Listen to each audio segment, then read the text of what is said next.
Welcome to Home Drums, the podcast where we connect with members of the Bajan diaspora who are answering the call of home, no matter where in the world they may be. This episode is all about reclaiming heritage.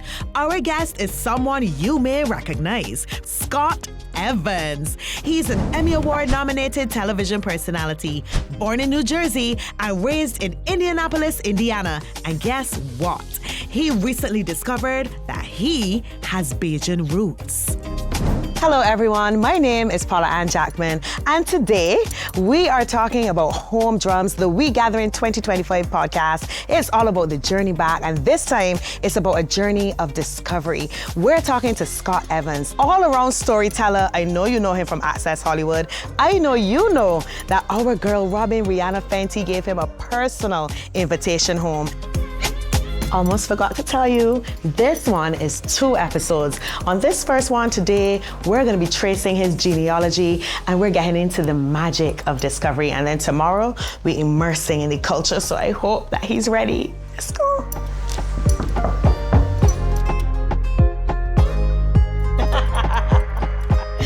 Hello. Hello. Hello. How you doing, girl? So good to see you. Come on inside. Let's go, let me get inside. Looking all good. We're talking about the journey home, and who better to talk with me than Scott Evans, Hey. journeying home to Barbados. Welcome back. Thank you, Paula. I'm gonna tell you right now, I'm so excited. Yes. What they don't tell you about Barbados is get ready for the dew. I mean, the dew on your skin, Yes. the dew in your hair. Yes. My eyelashes have dew.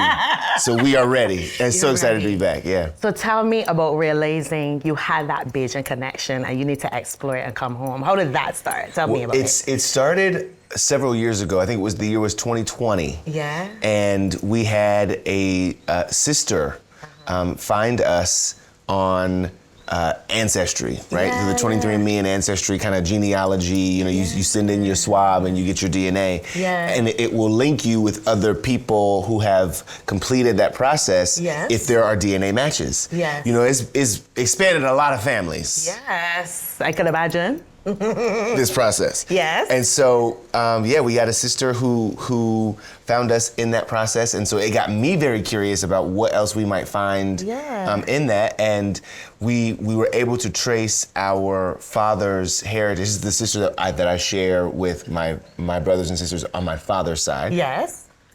And through that process, I got curious about what else we might find Yes. if we looked a little harder. Keep digging. And so I think that many of us, the brothers and sisters of my father, believed our heritage to stop at Panama, that he was Panamanian, that his Caribbean tie, his Central American tie was in Panama. And much of it was because they had left Barbados. Correct.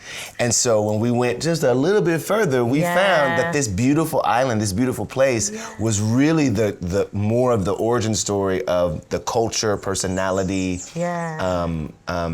behavior, and experience of our ancestors. And so I wanted to know what that was like and what that meant. Yes. You know what I mean? Yeah. And were there flying fish for real? I wanted to know.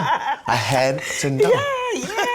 And you are not on this journey alone, I'm told. No. Your brother is on this journey with you. Yeah, my 2 brothers What are is here that with me. like in terms of not just connecting to your own identity, but what is it doing for your connection to him as brothers? Well, it's so funny. I mean, there are quite a few of us. Come on. My father's side. We are our father's child. I think y'all know something about that, don't y'all? Children of God. Yes. Hello. Okay. Hello. Okay. That part. So my brothers are here with me. 2 of my brothers are here with me to experience this because I didn't want to. I wanted to have it with as many of my family members as possible, which is also why my mom is here, which is why one of my best friends is here as well. My partner is here, and so it just was an opportunity, I thought, to expand that experience and to also deepen our connection as well. You know, these are the most important people in my life.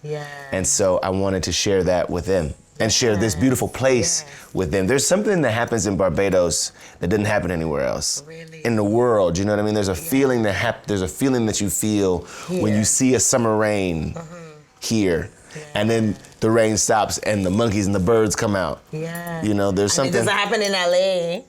No, we got different kind of monkeys in LA. There's people who act a fool. Plum fool. You hear me? And the rain ain't gonna stop them. Oh, not me on the focus. Oh my gosh. Okay. It's true. I don't say it. It's when everybody knows it. Yes. Yeah.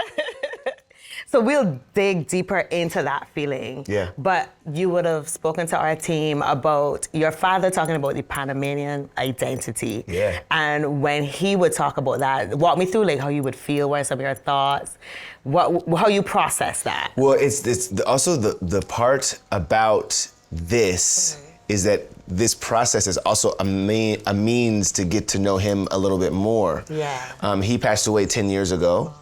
And we were, at the time of his passing, no longer estranged, no longer out of touch. Right. But I spent a large part of my life not in direct contact with him. Yeah. And so there are stories about his Panamanian roots that I don't have.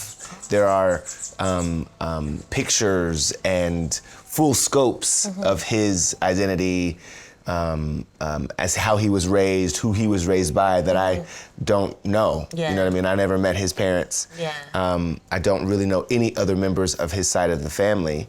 And so there's a whole part of me that feels like I don't know. What does that feel like in terms of feeling like it's a puzzle and pieces are missing? Yeah. If it's not too much to ask, like No, what does not at that all. feel like? What it feels like is that there's a puzzle that you are slowly putting together, and what you're realizing is that there aren't necessarily pieces that are missing, but that you don't know where they go yet. All right, I get it. Right? Like you've got all the pieces there because you are a whole and complete person. We are working through that in therapy, okay? But there are pieces that don't have a clear picture on them, so you don't know where they go in the picture yet. Yeah. You know they're of value. Yeah. You know it's a 500-piece puzzle. Yeah. So they gotta go somewhere. They gotta go somewhere. You know? And sometimes we will put a square peg in a round hole and see what happens, You know? right? You know? Or just try to get the puzzle piece soggy so you can put it anywhere you want to. That is not exactly gonna work. And so I wanted to get to know more about this place. I wanted to get to know more about also the migration of Bajans from Barbados to Panama for work. And what people went through, how they decided to pick up everything or nothing to go to Panama in pursuit of a better life, in pursuit of a better experience for their families. And this has all been a matter of trying to learn more, wanting to know more, desiring a deeper connection to my roots, And obviously, most people know, but maybe someone watching doesn't. Rihanna literally invited you here, and that's our Bajan girl. Yeah. How do you feel about all of that being part of your story? It's so funny because I was, it is unreal to me because this is literally how all of this started. Yeah. She is literally how much of this kicked into another gear. Yeah. We had found out that it wasn't Panama, that it was actually Barbados, right, was our family's tie on our father's side, probably 2 hours before I started an interview with Ree. Wow. And so when she came into the room, she was like, what's wrong with you? I was like, girl, you wouldn't even imagine. She was like, what? I was like, I just found out that we are from Barbados. She was like, I knew it. Yeah. I knew it was something about you. I knew you were Bajan. And I was like, I'm sorry, Bajan? Yeah. Bajan? I'm black. I'm not beige. You're not beige. Fluorescent beige. That's how you feel like home, so we slipping into dialect with you and ting. Exactly. You know what I'm saying? Yeah. And so immediately she was like, oh, this is so cool for you to be able to get to know this place and to find and feel a connection. And she was like, I'm gonna take you back. I was like, what? She was like, yeah, I'm gonna take you. You gotta show you your roots. Yeah. And I was like, for real? I was just gonna ask, did you think she was for real? Or? No, I was like, it was a great moment in the interview. Yeah. It was a great moment in our banter and our connection, but no, I wasn't taking her for real. Yeah. But there was somewhere in me, I was like, how do I hold her to that? How do I hold her to that? And so then years later, we talked for, off and on for quite some time. But then she was doing a launch for Fenty in stores, and she was like, we're going back. I was like, when are we going back? She was like, stay tuned. I was like, no, you can't just drop that on stay tuned. Oh my gosh. What? And 3 weeks later. Yeah. What did you do first? She was like, packed. She was like, you packed yet? I was like, packed for what? Oh my God. She was like, we going home. I was like, what you mean going? I'm at home. So it was wild. It was wild. And that my first stay here, my first time here was, it was like, man, I cried from the moment we landed. I can imagine. You get off the plane and you're immediately you have a different experience than anywhere else you've been, right? You land on the plane and you're outside. Mm-hmm. Most airports in the U.S., you get off the plane and you're inside. It looks like everywhere else you've been. Yeah. And so you feel the humidity immediately. Mm-hmm. You feel the weight of the air, the dew. Mm-hmm. You know what I mean? And so I just started crying. I know they were looking at me like, can you get your bags and go this way, please? Beloved, my bag. Yeah. But there was something really magical, I think, with that first trip. And then I started talking to her about where she's from. I started talking to her about what she loves and things that I needed to make sure that I saw and not miss. Yeah. And we were on a boat, and she was like, "You see this water?" I was like, yeah. She said, you see how you can see to the bottom of the water? Mm-hmm. You can't see there's not water like this everywhere. It was wild. Different. Wow. And then she pushed me in the water. No, but I'm playing. But then you're able to you're able to swim, and you have fish that are this big that swim up next to you. Yes. Nobody warned you. Someone should. That's why I brought it up.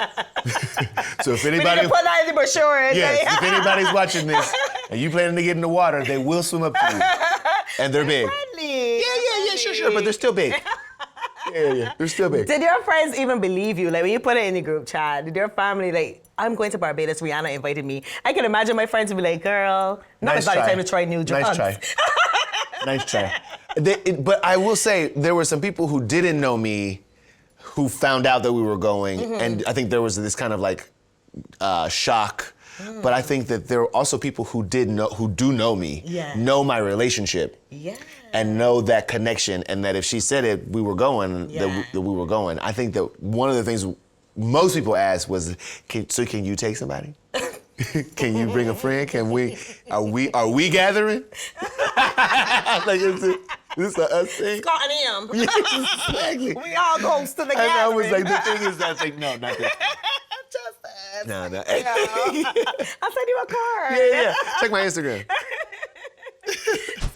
It's not lost on me that there is this idea, this campaign, this invitation that Barbados has made to regather. I don't know how woo-woo you're ready to get, but I'm gonna get there. Go there. Okay, so we started this journey on my mom's birthday. Wow, okay. And we're gonna end this journey on this trip on my father's birthday, on what would have been my father's birthday. Yeah. And so, there's also it's a spiritual thing. There's some divinity happening that we couldn't possibly. There's a spirituality, there's a divinity that is at work that you can't ignore. And that why would you? Yeah. And so this feels like right. Yeah.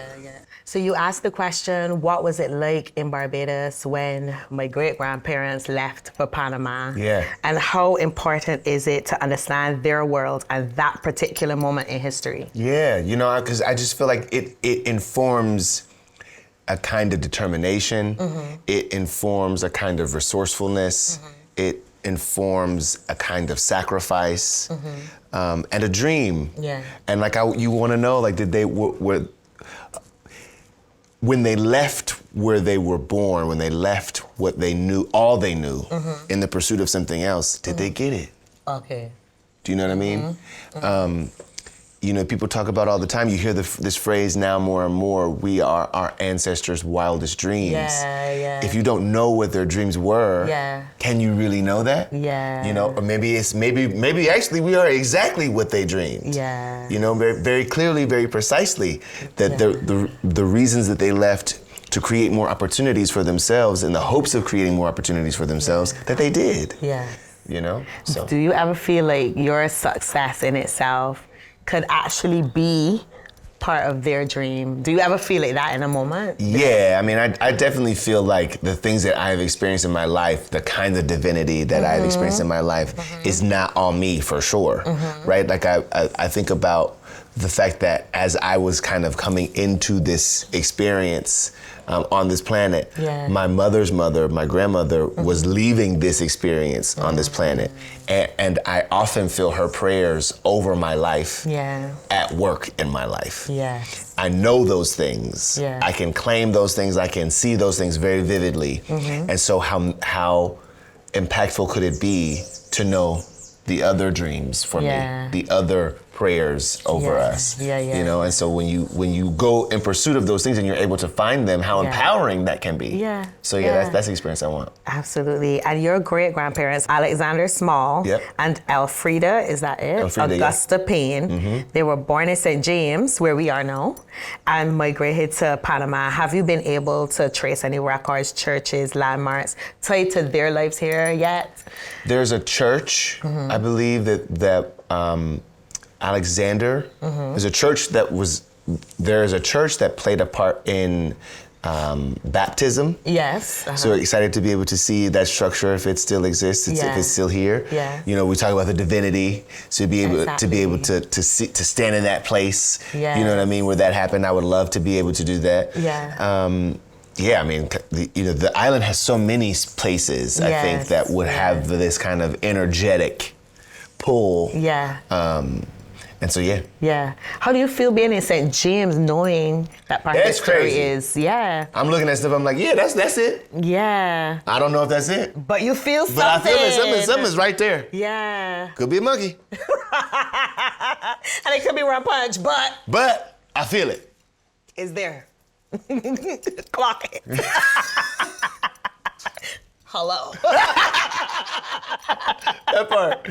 So today is a really big day. We are going to the archives department for you to do some digging. What are you hoping to unearth when we get there? I am open to whatever this experience is. You know, I think I've stopped trying to clock it or orchestrate it or anything like that. My expectation is that it's going to be an emotional experience. But beyond that, I'm totally open to be able to maybe see some records, some birth records, maybe to be able to see some faces, you know, in some ways I think would be really cool. But other than that, I don't know. I have no idea. I have exactly. And I've also stopped trying to make this what I think it should be. And I'm now just rather open to what it is gonna be. It could be. And you mentioned specific places, including Fitz Village. Like, what are you feeling going into that as well? I'm nervous. Nervous. I'm nervous. Unpack that. Like, what are some of the thoughts that go through your mind as you think about going? Well, I also know that there's a reason why. I imagine there's a reason why I don't know anything about my father's side of his family. And so I'm not sure where that started. I'm not sure with whom that breakdown began. And so there is also this emotional quality that there is a sadness there, right? There is a disappointment there. And so I don't know if we'll uncover something that will give light to why or how. But I can't pretend like I don't know that that's a reality, you know? Something that you are so connected to and feeds you and is all only good for you, you share. And so things that you don't, haven't. Why is it under the rug swept, you know? And so I'm curious. And open. Okay. We're going together though. Let's go, because listen, don't leave me now. We go together. Oh, we go together real big. Real big. Exactly. Scott's journey of discovery begins at the Barbados Department of Archives. Inside are records that hold the keys to Barbados's past. And for Scott, the chance to connect with family history he's never been able to access before. First up, we learn a bit more from a member of the Barbados Tourism Marketing Inc. team. And we are about to meet with Maj Dalrymple. Okay. She's a destination manager from BTMI, and she deals with travel and the importance of travel to connect to your diasporic roots and trace your lineage and all that genealogy juiciness. Okay. So this is Maj. How you doing, man? How you doing? Scott, I'm doing very well, very well. Hi, how are you doing? Hi, Maj. I love your dress. Thank you. This is Barbados colors. Yes. Ah. Yeah, the colors yellow, blue, and black. Put it up. Yeah. Those are the Barbadian colors. And incidentally, this dress was made from by a member of the diaspora, Nice. Liberia to be exact. Oh, wow. They were visiting Nice. some time back, and this dress is by a member. There you go. So it's all over. The diaspora is everywhere. Yes. Barbados, they have a huge diaspora. Although Barbados is really, really small, we have Bajans all Tentacles over. All everywhere. over. We would have formed the Carolinas. Did you know that? See? South Carolina, we formed that. So it's a colony that formed a colony. And our language, when you hear us speak Bajan, doesn't it sound Gullah? Yeah. Gullah Geechee? Wanna? Ah? Ah. Yeah. That's the connection. Wow. Yeah. I love this. I love that you also have, like, literally in this place, the records. You have so many ties to where people have gone, where they are now, Exactly. where they made it to, and then they came back. Exactly. Yeah. So we made an effort in the product department at the BTMI. We made an effort to connect persons and to find out where persons are, because as you would know, everybody wants to know where they're from. Right. That's worldwide. So we didn't want to miss out on anything. So we decided to tap in on that, and that's where the genealogy program really started, and it has really gotten roots, where a lot of people are coming to the island to find out exactly where they're from. And obviously, one of the places that you would want to come is the archive, because that's where it would all start. Yeah. You know, That's where we are now. Yeah, you can find some online, but you come to Barbados, we want you to come. As a tourism person, of course, we want you to visit the Come island. along home. But exactly, and that's all part of the regathering process as well. It all starts with genealogy and what we do here in Barbados. It's literally why we are here in Barbados, so let's do it. Yeah, exactly. Let's there do you go, it. yeah. Let's get it. We ready. Yep. Come on, It brother. goes this way. Yeah, let's do it. As we approach this moment, are there any clues you're hoping to find? Names, dates, family names, anything you're going in here with now as we walk in? I think mostly, I'd love to just be able to see the names of the people that we come from. You know, we're here to be able to share this with my brothers, to be able to, for them to be able to see the names on the pages of this, these historical documents, right? These archive documents. I think we're just excited to know a little bit more. You know, we've got some names, we think, Yeah. and maybe we'll get some proof. All right, let's go. Okay. So when we get in here, God have mercy. Hi. Hi. Stacia. How are you? Scott. Scott, Hi, nice good. to meet you. Hi, my name is Stacey Adams. Welcome to the Archives Department. Thank you so much. This is my brother Al and Kareem. Hi, nice to meet you. Nice to meet you. Okay, so you can make your way over by the visitor's logbook. Okay. Now, the Archives Department is the place where records of permanent and enduring value are kept. A host of users normally come to the archives, not only for genealogy research, but also for academic as well as administrative research. So you can say that we serve a vital social welfare function because we offer a free service to members of the public from ages 12 and up. When persons come to the archives, the first thing we do is, get a bit of feedback from them as far as what they're researching, So I know you're here for genealogical research or family research. So we have some information here for you in terms of... Right here? Yes. Oh, wow, okay. Your great-grandfather, Alexander Heyman Small, who was born the 17th of September, 1882. Yes, so his information is right over here. Wow. Right. You see it? Yeah. So, yeah, so he's here. His mother, who is Caroline Small, and they lived at Colmarock, St. Michael at the time in the 1880s. And he was christened at St. Paul's Chapel in St. Michael. St. Paul's Chapel. Yeah. So That church is still there. that church is still there. It's what you call a chapel of ease, because it wasn't the main Anglican church within the parish. That would have been St. Michael's Cathedral. But this happened to be one that could have been, in close proximity to certain residences. So most likely, right. So it's fairly close to Colmarock. This is like the neighborhood church. Exactly. Whoa. Yes. That's literally his birth record. Yeah, that's his baptismal record, but it also mentions the date of birth. His date of birth. So he was christened or baptized the 1st of November, 1882, and he was born the 17th of September, 1882.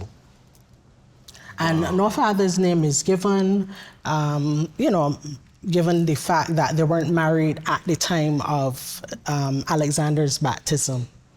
Because the society was very, very religious. Only if they were married would you find, the father's name listed being there listed.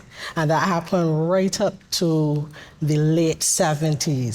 So only after into the early 1980s would you find children from a common law union having the father's name included. Wow. Yes.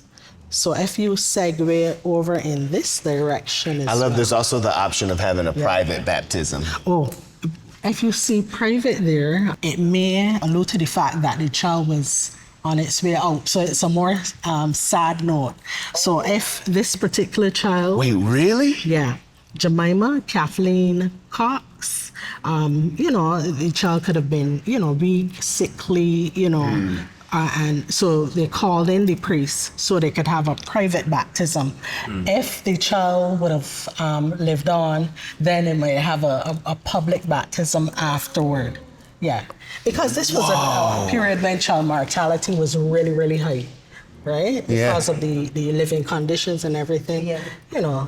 That's how Barbados was. But of course, we've made leaps and bounds since then.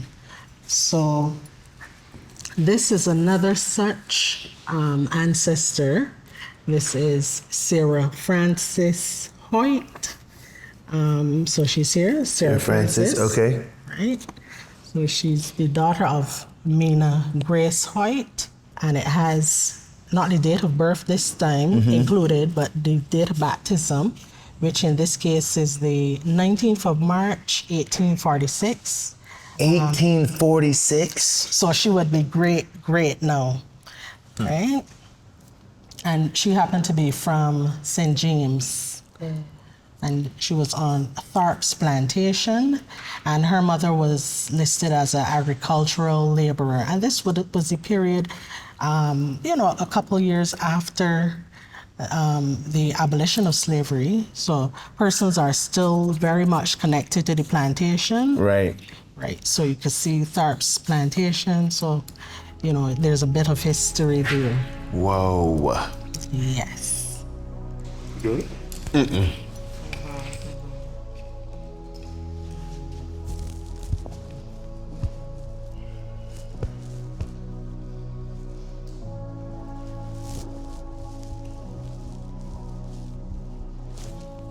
Man, this is like, I don't know why it's like you feel that way, but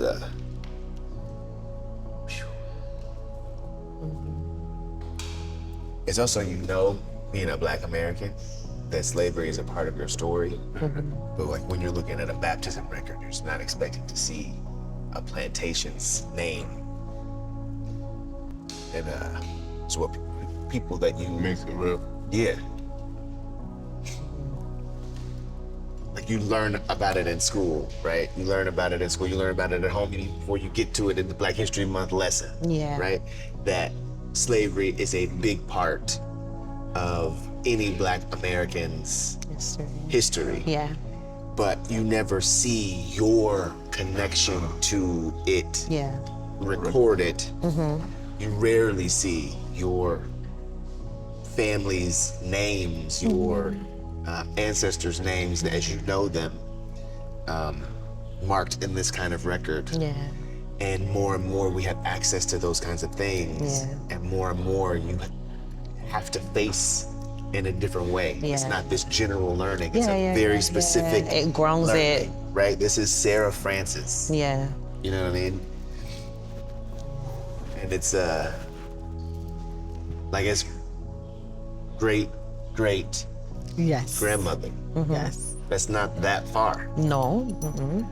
And I think just the emotions kind of rush back to you, like, Woo. Yeah. and I wasn't expecting it.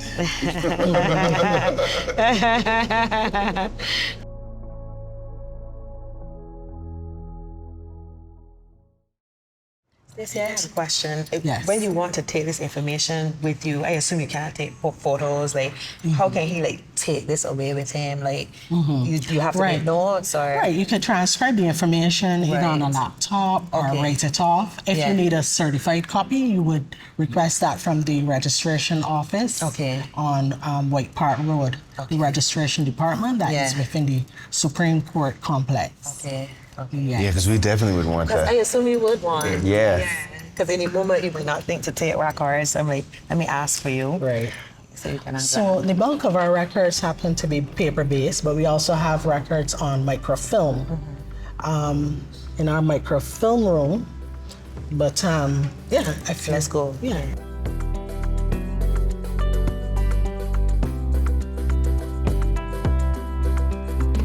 This happens to be on microfilm. You see the same Sarah Francis that you saw? This is her husband now, Alexander Abraham Payne, which happens to be your great-great-grandfather, right? So that was her husband. She married. Yeah. And this is Elfrida Augusta Payne, no, which is your great-grandmother.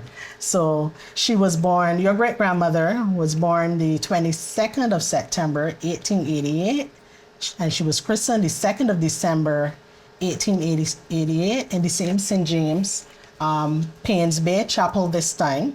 So you could see that both mother and father's Are name on the are on document. the document, right? And they lived at Fitz Village, not too far from here. Your great-grandfather's occupation was that of a porter. You saw the same lady who happened to be born on the plantation. She's married. So this is Another snapshot of her life. Exactly. And this is a daughter, which is your great-grandmother this time. So you see the journey from great to great, and coming closer to you. Yes. Yes. It's unreal to have this kind of info. Yes. You know what I mean? And to have names and dates and connections and locations. Exactly. And all of them were Christians. Hallelujah. You know, it's wild. You could do a family tree, where you could start from you, right? And you progress back to your parents, and then progress grandparents, great-grandparents. So I could show you how that how to is separate it? structured. Okay. Yes. So that you would have everything there, and you see how interconnected you are to Barbados and to your Barbadian ancestors and everything. And all over St. James. And all over St. James. Only at one some point in are, Colorado. some are in St. James and St. Michael, Yeah. Yeah. So, yes. Parks, Fitz Village, all over St. Yes, you're a James. son of Because the she's soil. singing. Yes. That's so dope. Yes. Yes. It's like it was meant to be. Yes. Yeah, I love it. We Asian, y'all. Yes. All right, dang. I mean, All right, then. all right then. So now we know that, we found that our father's family members migrated from Barbados to Panama Right. to work on the canal. Yes. Are there documents, do you have documents Definitely. that show Yes. what you do? Yeah, we do. Panama migration. No, persons Wait, you would didn't have it, you had it right here the whole time? Right. The Panama migration year span would have been from 1904 to 1914. Okay. Right? We have 3 of these registers, and they span years 1906 to 1912.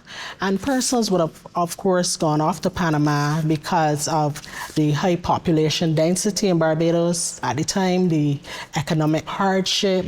So they went for a better life in terms of job opportunities and being able to provide for their families, you know. But the life in Panama was not easy. But, you know, Barbadians are known to punch above their weight. Very resilient persons. So right now there's even a strong Barbadian diaspora. So as many as 60,000 Barbadians would have traveled to Panama between the 1904 to 1914 period. Whoa. Yes. So a lot of people Those are went a lot. to work. Like some persons say like a third of the population went off. Yeah. So many of them. Can you imagine that? Yeah. It's crazy. Yeah. Whoa. Right. So this happens to be one of the records. This is known as the District A Immigrants Registers, but a huge portion of these records are dedicated to. You see Fenty? Yes, Fenty. yes. And he happened to be 20 when he went off. He has his mother's name here, his residence, which is. You know, you know. Yes, yes.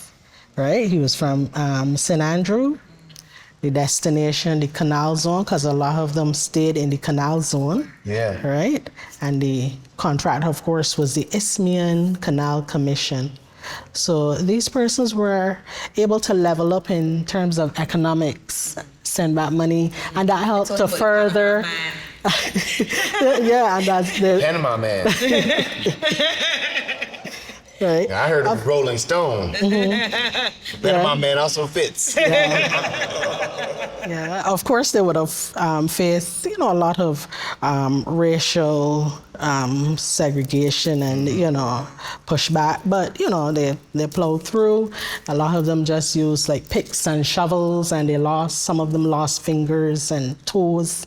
But, Whoa. you know, yeah, it was Hard hard. work. But, you know, when one condition is not favorable, you what do? You move, right? So Barbados at the given time was not very favorable in terms of economics, and because of the overcrowding, you know, the high population density, so they moved on.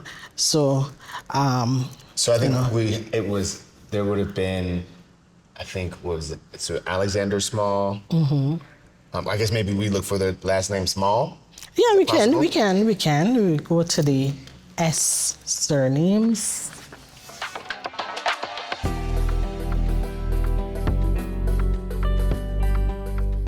Scott searched for his great-grandparents Alexander and Abraham Small in the Panama logs. We all did. But sometimes the records don't reveal every name. And that's okay, because even in what we don't find, a piece of family history still comes into focus. So they may have traveled prior to the 1906 period or after the 1912 period to have, because this was the window that we had gotten in terms of these particular 3 volumes. Thank you. But we know Smalls were in Panama. We know, yeah, because on nearly every page they're turning up, yeah? Wow. All right, so thank you very much. You are most welcome. Thank you so much. It was a pleasure. A pleasure. Thank you. Okay. From curiosity to confirmation, Scott was entirely grateful to Madge and the Archives Department team for helping him to discover a tangible connection to his roots. But the journey doesn't end here. There's more learning in store.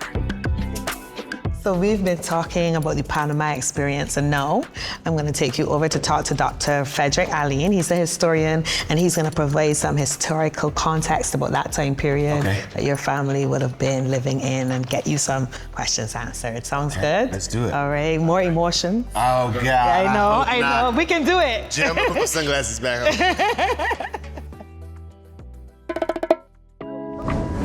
Dr. Allen, Scott Evans, Dr. Frederick Allen. Nice to meet you. Nice to meet you. And we Welcome. want to pick your brain about what was happening during that era of Barbadians moving to Panama to build that canal. Tell me something about what was happening back then. Well, first, let me start by saying the first attempt to build the canal was in 1881. So this is the second attempt. Okay. And there were a few Barbadians in that first attempt by the French. Okay. The majority of the persons who laborers in the first attempt were Jamaicans. Okay. So the Americans, after the French company went bankrupt, it is when the Americans came in. Okay. In the early 20th century. And this is when the Barbadian movement to Panama occurred. In Barbados at the time, this is now a number of years after emancipation, and you are, basically Barbadians are in the same position, laboring class Barbadians, these descendants of the formerly enslaved, are still experiencing very harsh economic conditions. And this is what the health conditions are bad. They're living in overcrowded housing. So salaries, in many cases, people are still restricted by law to stay on the plantations that they were working on to give that plantation labor. You couldn't go to another plantation, say, and if that plantation is paying more money, and go over to the other plantation. Wow. Okay. Remember, this is 1904, the period of the Panama Canal, the American construction, 1904-14, and we didn't have the rights until 1937. So this is still a little bit before the famous 1937 riots. And so you see there's this buildup of social tensions and everything by that time. But people had to find some way to improve their standard of living. So 1838, you have emancipation. People are already moving out of Barbados, and there were laws restricting them from moving. Because there was this, the planters said, we have enough labor here, we don't need to, you don't want these people to leave, because it would mean that they would want labor for the plantations. So laws were put in place to restrict migration out of Barbados. But even with those laws in place, what happened that Barbadians just left?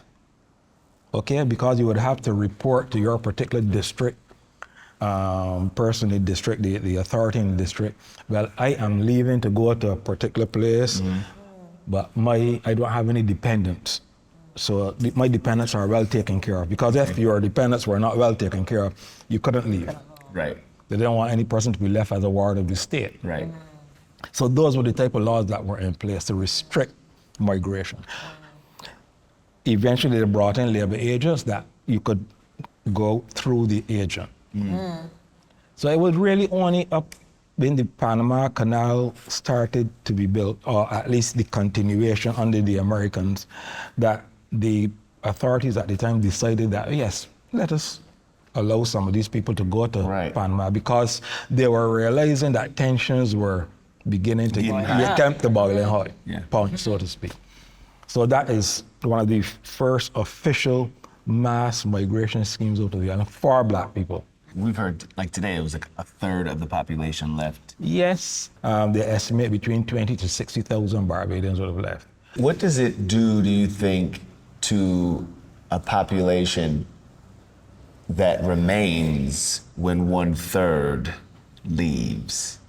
Granted, for better opportunities, for more space, for more resource, but when 1/3 of your potentially teachers, drivers, nurses, fathers, brothers, cousins move away from a place? Well, in this case, what we can say that happened in Barbados is that it placed more pressure on women, on our women folk, because a lot of the men were the bulk of the persons who were leaving. Okay. So women had to take up positions as the main earners, because some of the men absconded. They didn't return. So they got new families. What? So Wait, got new families? yes, of course. Them smalls? You hear me? You know I know. Now, what happened after the canal was built and working? Some of the Barbadians decided that they wanted to stay within Panama. So again, now you have many Panamanians. In fact, the Panama government really wanted them out. The job is finished. We don't want all these black people there. Of course.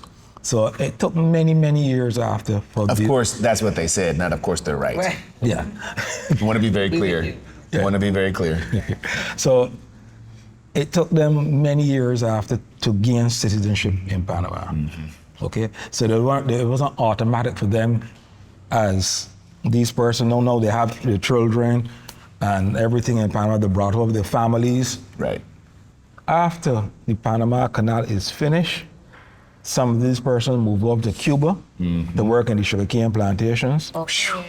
Some decided It would have been work similar to what was happening in Barbados with yes, sugar but they pay with better. sugarcane. They pay better In Cuba. in Cuba at that time. At that time. Now remember, this is Right.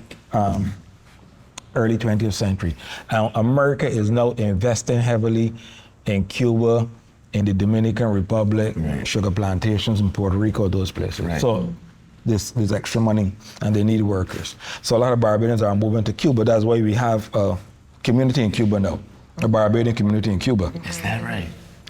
Some of them would have moved over to the United States, some of the Barbadians. But those that were left in Panama would have found that there was that racial tension between them and the Panama authorities. Oh, okay. Right? Some of the workers in Panama also found their way to Brazil to work on another construction project there. Right. Okay. So they moved all over the place from Panama after the construction. Wow. Okay. So first, I want to say thank you for this time and for your opening up, like your wealth of knowledge. I know that you probably do this on so many different topics about this island and the people who have left and who belonged here. But if I'm just maybe flying in for this experience of the We Gathering kind of scenario, how might I access a brain like yours or time with you? Or, are there resources that people can point to? Do you know? Well, you can contact the university and they can point to myself. I'm fairly well known in genealogy circles. I do genealogy and history in general. So I believe it's easy to find someone like me in Barbados. I'm not the only one, I should say that. Okay. Right. But if you contact the University of the West Indies, they will point you in the right direction. They have excellent people there, and they know who to contact. Sweet. If you contact the Barbados Archives, persons like myself are listed with the Barbados Archives. Okay. So if you come here to do your genealogy research, they will assist you. Let me also say I'm the chairman, so I am also speaking. I got to big up the archives. So when you come here, as you saw just now, Stacy and her staff will assist you. They will do a preliminary research for you. If you want anything more extensive, she has a list here, and she will contact one of the persons on that list. Perfect. The Barbados Museum is also a good resource for persons who want to come here and do their research. Again, they have their list of persons, resource persons, that they can call on.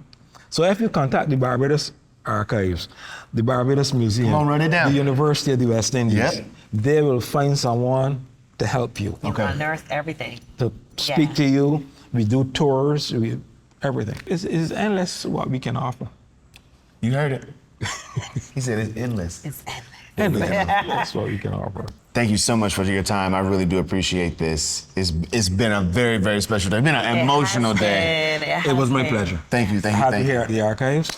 And of course, we encourage you to, come back, bring back your friends, tell them about the facilities that we offer here. Yes. And keep coming. You know it. Yeah. You know it. Thank you. For sure. Thank you, Dr. Yes. Aline Thank you. and Scott.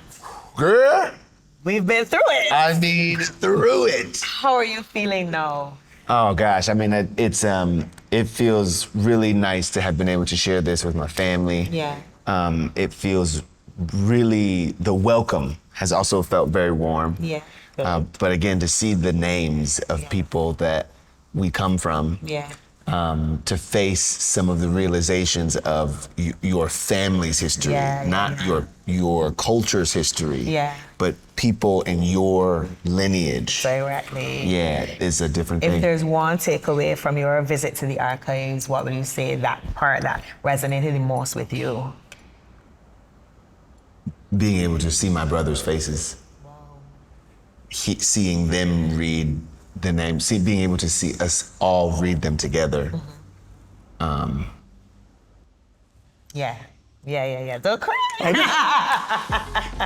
So the journey continues. We're gonna have some cultural experiences after this. Some rum punch, Some rum punch. 'Cause Lord have mercy. Snow cones, Bridgestone Market, sugar cane, everything. Sugar cakes too. You sugar cake in a can? We're gonna have a time. Well, cake me We're then. gonna have a time. Yeah. So look out for that. Keep watching. You joining us?